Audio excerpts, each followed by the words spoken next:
now for a quick Devar Torah. In this week's Parsha, we have the issue of the cloud leading the Jewish people. That when the Jewish people are told that when the cloud is stationary over the Mishkan, over the tabernacle, they stay put. When it moves, they move. And they could be someplace for a day, a week, a month, a year. They have no idea when they're going to be moving. So what's the lesson in the issue of the cloud? What's this whole issue about? We know we're going to the land of Israel. We know that. That's a given. And we have to make plans for that. But it's telling you something else. A slave makes no plans for the future. His future is laid out for him by his master.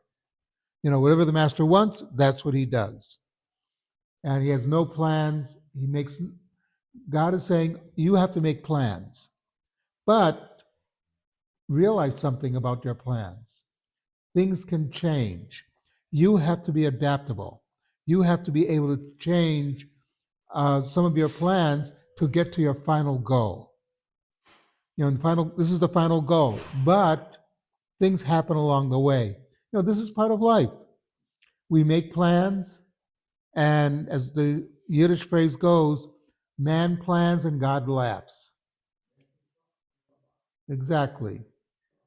But that's basically what we're being told. Make plans, because you have to have plans, but be prepared for the plans to change. You have to be flexible, because things will happen in life that you didn't plan on.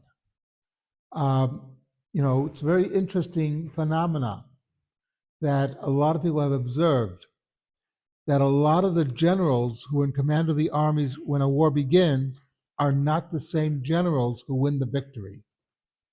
Because the generals, when the war begins, they got their job because they just went along with whatever was going on. And suddenly there's war.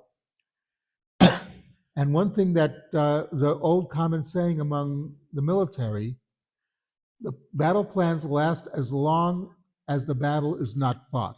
Once the battle begins, the plans will have to change by necessity, because there's some of the other people there who have different plans, and you have to take them into consideration.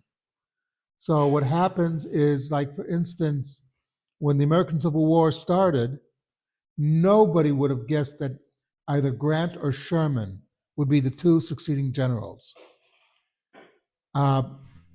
Everybody expected it would be a general like McClellan, or like Lee, who was a textbook general. He did everything by the book. And then he faced someone like Grant, who he knew what his goal was. He just threw away the book. Or Sherman totally, said, yeah, there's a book over there somewhere. I read it once, but, that's what God is telling us. You have to make your plans, and it's good to have plans, but don't rely on the plans to come through. And also, a slave has to trust his master. We're being told, don't trust a human. You trust God. Place your trust in God. God knows what's best for you, even if you don't. That's why when we say, Baruch Hashem, thank God, we don't just say it on the good things. We say it on the bad things. Because the things look bad to us, they're not necessarily bad in the long term. So that's the issue of the cloud, and why we have to follow the cloud, why we have to follow God, even though we make plans, but God might have other plans for us in store. Something to think about.